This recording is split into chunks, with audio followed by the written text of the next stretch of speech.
वाज़ेह है कि अक़लियती तालीमी इदारों में मराठा रिजर्वेशन लागू नहीं होगा। ये रिपोर्ट देखिए।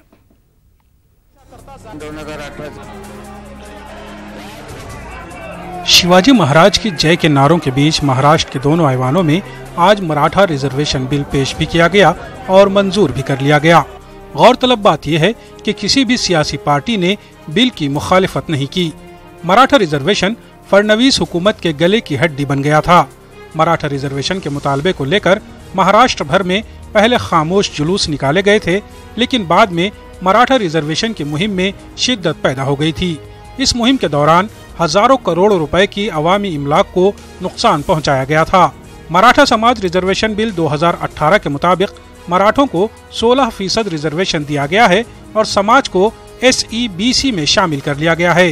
महाराष्ट्र असेंबली में अपोजिशन लीडर राधा कृष्ण विखे पाटिल ने बिल की हिमायत का ऐलान किया, तो वहीं NCP की जानिब से अजीत पवार ने बिल की हिमायत में हामी भरी। इस बीच MIM अरकान असेंबली मुस्लिम रिजर्वेशन के लिए आवाज उठाते रहे, लेकिन जय शिवाजी के नारों में मुस्लिम रिजर्वेशन का मुतालबा हुकूमत के साथ साथ दीगर सियासी पार्टियों के कानों तक नहीं पहुंच सका। वाज़ेह रहे, बैकवर्ड कमीशन ने मराठा समाज के लिए 16% रिजर्वेशन की सिफारिश की थी, जिसे काबीना ने फौरी मंजूरी देते हुए असेंबली में बिल भी मंजूर करवा लिया। हालांकि रियासत की साबिका कांग्रेस हुकूमत ने मराठों के साथ मुसलमानों को भी पसमानदगी की बुनियाद पर सरकारी नौकरियों और तालीमी शोबों में रिजर्वेशन दिया था, लेकिन बॉम्बे हाई कोर्ट ने इस पर रोक लगा दी थी और सिर्फ मुसलमानों के तालीमी शोबों में रिजर्वेशन को बरकरार रखा था, लेकिन बाद में इस पर भी रोक लगा दी गई। हाई कोर्ट ने इस ज़िम्मे में महाराष्ट्र हुकूमत को जल्द अज जल्द इक़दाम उठाने का हुक्म भी दिया था, लेकिन रिजर्वेशन के लिए मुसलमानों की जानिब से किए गए रियासत गिर एहतजाज से हुकूमत के कानों पर जूं तक नहीं रेंगी। ये बात भी काबिल गौर है कि मुसलमानों ने कभी मराठा रिजर्वेशन की मुखालिफत नहीं की और न ही मराठों ने मुस्लिम रिजर्वेशन की मुखालिफत की, लेकिन सियासत ने अपना खेल कर दिया। जो समाज हुकूमत बनाने में कलीदी किरदार अदा कर सकता है, उसे रिजर्वेशन का तोहफा दे दिया गया और सबका साथ सबका विकास के नारे को नजरअंदाज करते हुए मुसलमानों को एक मर्तबा फिर नजरअंदाज कर दिया गया। Bureau report, news 18 Urdu. और उधर मराठा रिजर्वेशन बिल की मंजूरी का कांग्रेस ने खैर मकदम किया है। वहीं MIM और समाजवादी पार्टी ने मुस्लिम रिजर्वेशन के मुतालबे को नजरअंदाज किए जाने पर हुकूमत की नुक्ताचीनी की है। सुनिए। सरकार जो है मुसलमानों का रिजर्वेशन जो कोर्ट ने 5% मोहर लगा दिया, कोर्ट कहती है मिलना चाहिए एजुकेशन में, उसके बाद भी जानबूझकर मुसलमानों का रिजर्वेशन सरकार नकार रही है, देने को तैयार नहीं है। आज हमारी मांग है कि इस सरकार, ये सांप्रदायिक सरकार को उखाड़ फेंको, जो लगातार जानबूझ करके माइनॉरिटीज के साथ हर जगह नाइंसाफी कर रही है, सालों से उठ रही है, लगातार उठ रही है और सरकार ने मिला हुआ रिजर्वेशन वापस लिया है। हम इस पे सड़क से लेकर संसद तक लगातार आंदोलन करते रहेंगे। The backward commission had been formed to look into all the detailed aspects of this issue. I think after such deliberations, I don't think there should be any problem. There are other communities also that are asking for reservations. Similar reservations are there which are due.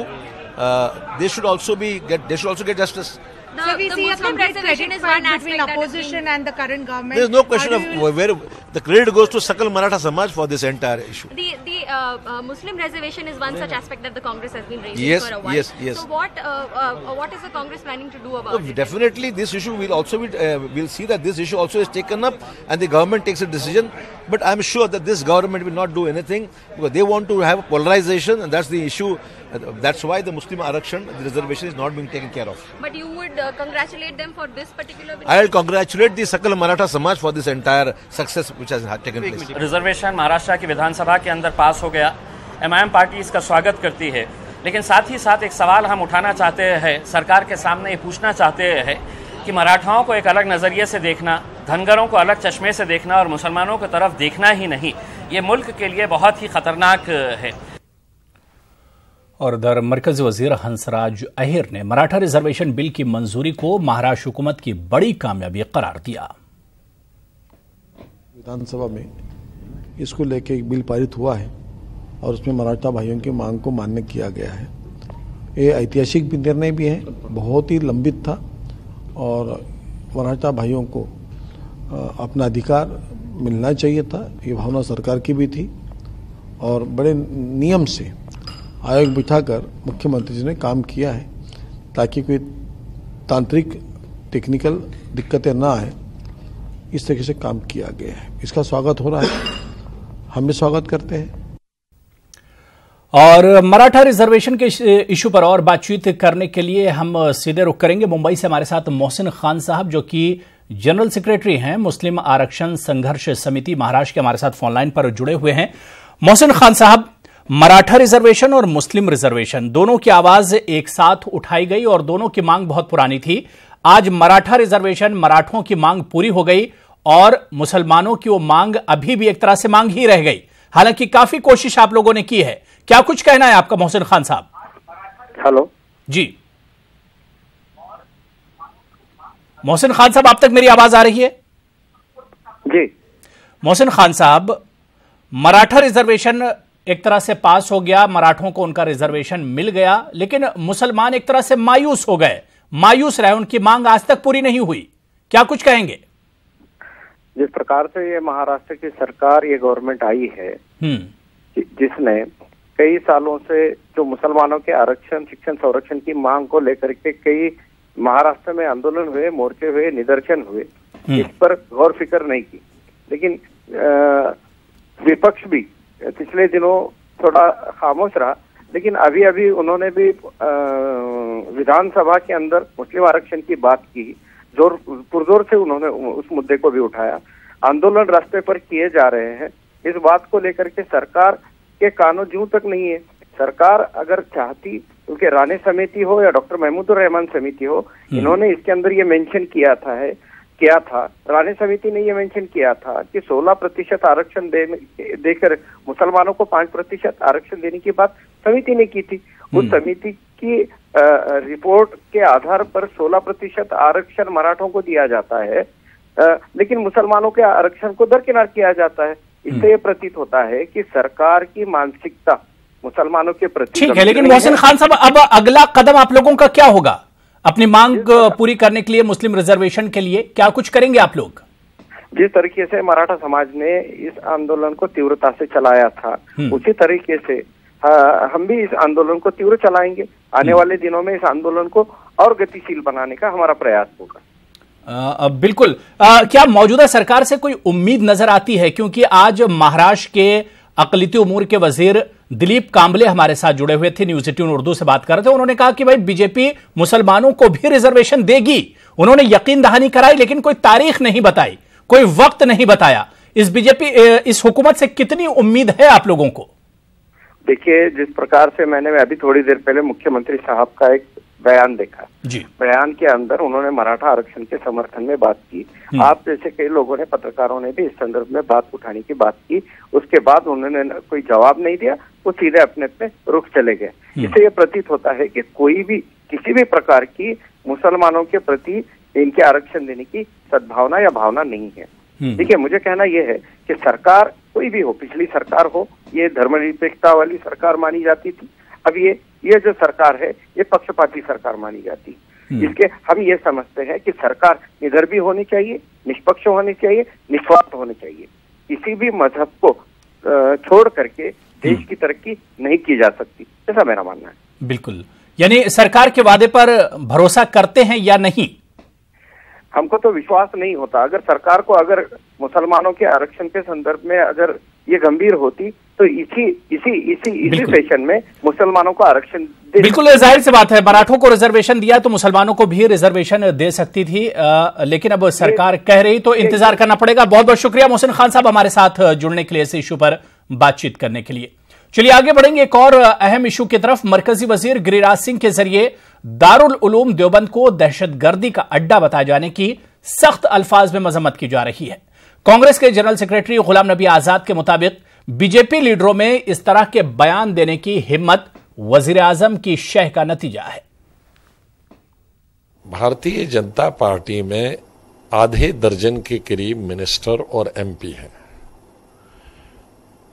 जो पिछले 4.5 साल से इतने गलत statement दे रहे हैं दूसरे भारतवासियों के खिलाफ जिनका धर्म या रिलीजन अलग है। हमें उनके स्टेटमेंट देने पर तो अफसोस होता ही है, लेकिन सबसे ज्यादा अफसोस होता है कि इस देश के प्रधानमंत्री, जिनको इस देश के संविधान, इस देश के कॉन्स्टिट्यूशन की रक्षा करनी चाहिए थी और ऐसे लोगों को सजा देनी चाहिए थी, ऐसे लोगों को प्रमोट करते हैं, उनके कंधों पे थापी देते हैं कि ये काम करते रहो। इसीलिए मैंने कहा आज एक मीटिंग में कि आज देश में भारतीय जनता पार्टी में और मोदी जी के राज में जो पोल्यूशन है, जो पोल्यूशन हम कहते हैं, उससे इतना दम घुटना नहीं है। जिस तरह का वातावरण और देश में माहौल बनाया है मोदी जी ने अपने राज में, इस देश के लोगों को लड़ाकर एक दूसरे के खिलाफ, धर्म के खिलाफ, एक धर्म के लोगों को दूसरे धर्म के खिलाफ, एक जाति के दूसरे जाति के खिलाफ, एक स्टेट को दूसरे स्टेटों के खिलाफ, ये पॉलिटिकल पोल्यूशन जो है ये देश के स्वास्थ्य के लिए ठीक है। उधर बाबरी मस्जिद केस के फरीक इकबाल अंसारी ने भी गिरिराज सिंह के बयान को बेतुका करार दिया है। जहां ग्रहण की जाती है वहां लोग जब इल्जाम लगाते हैं तो एक भड़काऊ बयान देते हैं, वो अपने स्वार्थ के लिए बयान दे रहे हैं। सरकार, सारे सिस्टम, कानून व्यवस्था है, सीआईडी है, पुलिस है, प्रशासन है, शासन है, मीडिया है, इनको नहीं पता लगा, वो अकेले बिहार में है, पता लग गया। बिहार से देख रहे हैं, यहाँ की लोग जो है, यहाँ की जो लोकल जो है प्रशासन है उसको नहीं मालूम है, इनको बिहार में पता लग गया कि वहाँ जो है आतंकवादी पैदा होता है। सरकार से, बिल्कुल हमारी सरकार से अपील है कि सरकार ऐसे संस्थानों पे अगर कोई आदमी कुछ कहता है तो उसको जो है सरकार को ध्यान देना चाहिए। अगर सरकार ध्यान देती है, ऐसा कुछ नहीं पाया था, तो जैसे लोग ऐसी बात करते हैं उनके ऊपर कार्रवाई होना चाहिए। राजस्थान के अलवर में यूपी के वज़ीर-ए-आला योगी आदित्यनाथ हनुमान को दलित उन्होंने बताया था। योगी आदित्यनाथ के इस मुतनाज़ा बयान की मजम्मत की जा रही है। राम मंदिर केस के फरीक स्वामी सत्येंद्र दास ने इसे योगी की लाइल्मी से ताबीर किया है। प्रधानमंत्री हो जाने से, मुख्यमंत्री हो जाने से, राष्ट्रपति हो जाने से शास्त्र का ज्ञान नहीं हो जाता। तो और ये साथ ही साथ हनुमान जी का जो उत्पत्ति हुई है वो सीधे भगवान शंकर के अवतार हैं। रुद्र देह तज नेह वश बानर भे हनुमान।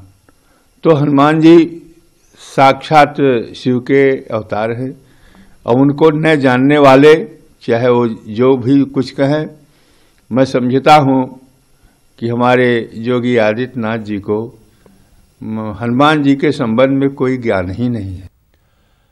आगे बढ़ेंगे। उर्दू बोलने और पढ़ने वालों की तादाद को पेश नजर रखते हुए मुल्क की मुख्तलिफ रियासतों में सरकारी उर्दू मीडियम प्राइमरी स्कूलों का क़याम अमल में लाया था, लेकिन उत्तर प्रदेश में अब Urdu medium school Hindi medium में तब्दील हो चुके हैं। गुज़िश्ता 10 वर्षों में अकेले मेरठ में 21 उर्दू मीडियम स्कूलों को हिंदी मीडियम कर दिया गया है। यह रिपोर्ट देखिए। उत्तर प्रदेश में हिंदी के साथ उर्दू मीडियम सरकारी प्राइमरी स्कूल भी कायम किए गए थे, जहां सभी मजमून की तालीम उर्दू जबान में दी जाती थी। लेकिन हुकूमतों की लापरवाही और उर्दू वालों की अदम दिलचस्पी के सबब उर्दू मीडियम स्कूलों की पहचान धीरे धीरे खत्म हो गई। मेरठ में ऐसे तकरीबन 2 दर्जन स्कूल उर्दू से हिंदी मीडियम में तब्दील हो चुके हैं। असल में 2007 में मैं यहाँ पर आई थी, तब से हिंदी मीडियम ही है और सारी बुक्स इसमें हिंदी की हैं, बाकी एक उर्दू, एक हम सब्जेक्ट के तौर पे पढ़ाते हैं। जाहिर सी बात है उर्दू पढ़ने वाले बच्चे आते हैं यहाँ पर। अब भी मेरे ख्याल में कुछ स्कूल हैं जहाँ पर उर्दू में चलती हैं, खाली उर्दू में ही आती हैं बुक्स, उर्दू में पढ़ाई जाती हैं, लेकिन उर्दू की मेरे ख्याल में किताबें शायद पूरी नहीं आ पाती। जानकार मानते हैं कि किसी ज़बान के फ़रोग़ के लिए ज़रूरी है कि इस ज़बान को बुनियादी तालीम और रोज़गार से जोड़ा जाए, लेकिन उत्तर प्रदेश में स्कूलों को न तो उर्दू ज़बान में किताबें दस्तयाब हैं और न ही असातिज़ा। ऐसे में एक मजमून के तौर पर भी उर्दू बुनियादी तालीम के निसाब से दूर होती जा रही है। मेरठ में तकरीबन 21 स्कूल थे जो मीडियम उर्दू के जो सिलेबस है उसके मुताबिक चला करते थे। उसमें हिंदी सब्जेक्ट के अलावा तमाम मज़ामीन की किताबें उर्दू ही में आया करती थी। हालांकि महाराष्ट्र में है, हैदराबाद में है, लेकिन सूबे उत्तर प्रदेश में दर्जा 6 के बाद उर्दू सब्जेक्ट के हिसाब से तालीम का कोई नज़्म नहीं था, इसलिए वो आहिस्ता आहिस्ता उन्होंने स्कूलों के पेरेंट्स ने अपने बच्चों को भी कन्वर्ट किया और कुछ सरकार की बेतवज्जही भी रही। न्यूज़ 18 उर्दू के लिए मेरठ से तंजीर अंसार की रिपोर्ट। नवी मुंबई के सानपाड़ा इलाके में गुज़िश्ता कई साल से एक मस्जिद की तामीर में मुबैना तौर पर शरपसंद अनासिर रखना डाल रहे हैं। हालांकि बॉम्बे हाई कोर्ट और म्युनिसिपल कॉरपोरेशन से मस्जिद की तामीर की इजाजत मिल चुकी है। महाराष्ट्र समाजवादी पार्टी के सदर अबू आसिम आजमी ने इस मामले को असेंबली में उठाया। आजमी के मुताबिक हुकूमत इस ज़िम्न में गूंगी और बहरी हो चुकी है। अबू आसिम आजमी से बात की हमारे मुंबई नुमाइंदे मोहिउद्दीन ने। मुंबई से लगे हुए इलाके नई मुंबई में एक मस्जिद की तामीर में जो है वो शरपसंद अनासिर रखना डाल रहे हैं और उसकी तामीर को जो है वो होने नहीं दे रहे हैं, जबकि हाई कोर्ट ने भी खुद इसका आदेश दिया है। अबू आसिम आजमी हमारे साथ मौजूद है, असेंबली में इस मसले को उठाया है।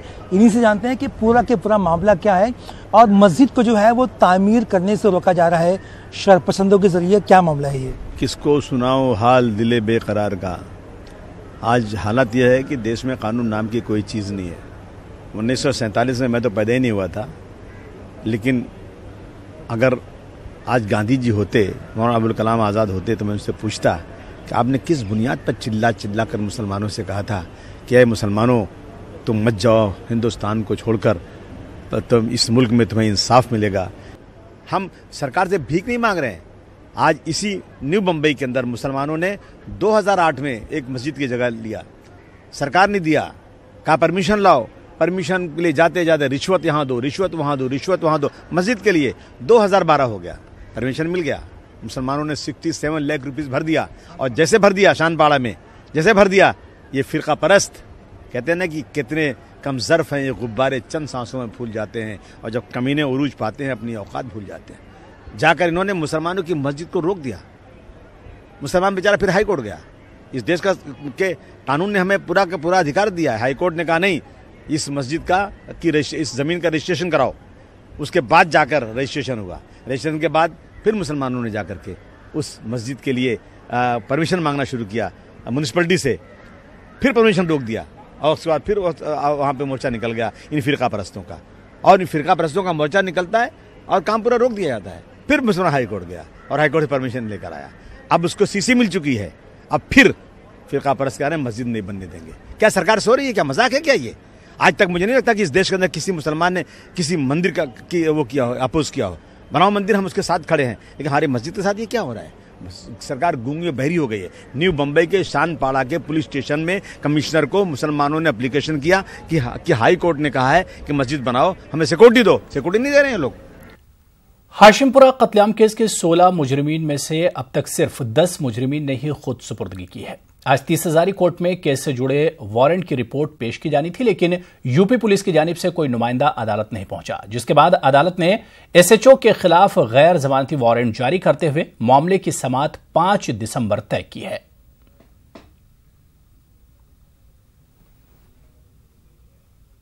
जो 16 कन्विक्टेड लोग थे जिनको कि सरेंडर करना था, अब तक 10 लोगों ने सरेंडर कर लिया है और ऑन द लास्ट डेट यानी 22 तारीख को जो है वो NBW वारंट जारी हुआ था अदालत की तरफ से।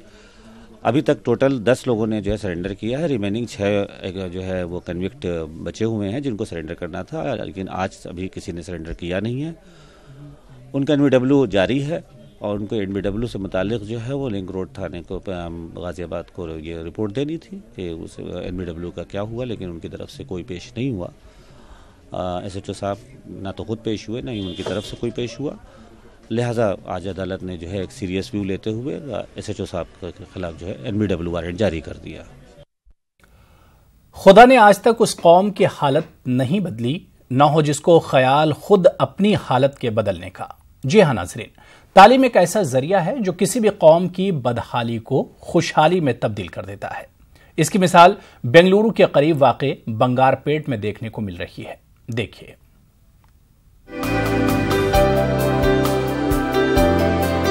बेंगलुरु से 70 किलोमीटर की दूरी पर वाक़ बंगारपेट पसमानदगी नाख्वानदगी का मुकाबला करते हुए तालीमी तरक्की की जानिब कदम बढ़ा रहा है।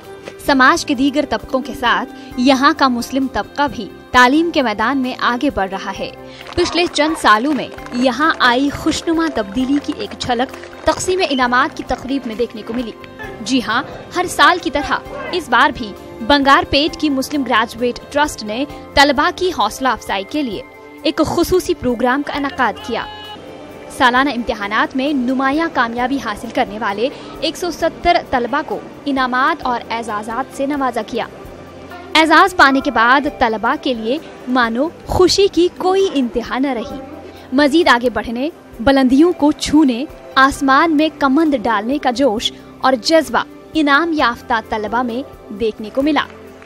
First of all, I'd like to thank Almighty Allah who gave me opportunity and the people recognized me, and then I would like to thank my parents who made me capable to stand before you all, speak and get prizes, and then I would like to thank Muslim Graduate Association Bangarpet। बहुत खुशी मिल रही है और मेरे parents भी बहुत खुश हैं, तो आइंदा इंशाल्लाह अल्लाह से दुआ करूंगी कि मैं एक काबिल इंसान बनूं अपनी लाइफ में और सीए करना चाहती हूं। आसान तो कोई पढ़े भी नहीं रहती, तो जनरली इंजीनियरिंग में जब जाती हैं तो पूरा 4 साल एकदम पूरा प्रोजेक्ट्स रहते हैं, उसके साथ असाइनमेंट्स, पूरा सारा चीज़। उसके बाद एमबीए में टोटली अलग फील्ड है। मैंने एमए कंप्लीट किया है, मुस्लिम ग्रेजुएट एसोसिएशन ने आज मुझे नवाजा है, मुझे बहुत खुशी की बात है।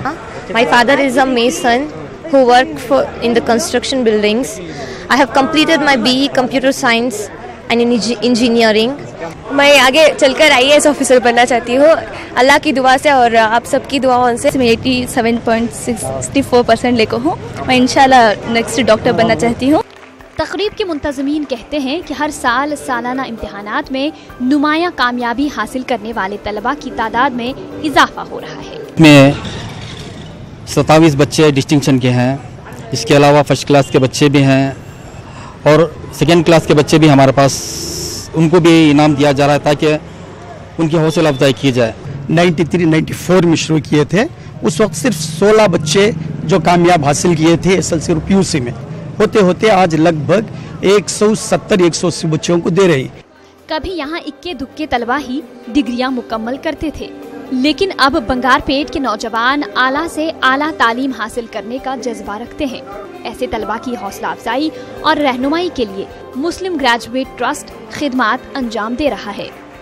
Being in a rural area, belonging to a minority category, it is very difficult for the people to come up in life. So here in Muslim Graduate Trust, we keep on encouraging them to excel and reach greater heights. इस तकरीब से high court की senior advocate शीतल Soni, IMA company के नुमाइंदे GSM Ghaznavi और दीगर ने खिताब किया। मुकर्रीन ने कहा कि हर तालिबे इल्म में सलाहियतें मौजूद रहती हैं, बस इन सलाहियतों को परवान चढ़ाने के लिए तलबा को सही रहनुमाई और हौसला अफजाई करना समाज और मुआशरे की जिम्मेदारी है। न्यूज़ 18 उर्दू के लिए बंगारपेट से रऊफ अहमद हलूर की रिपोर्ट।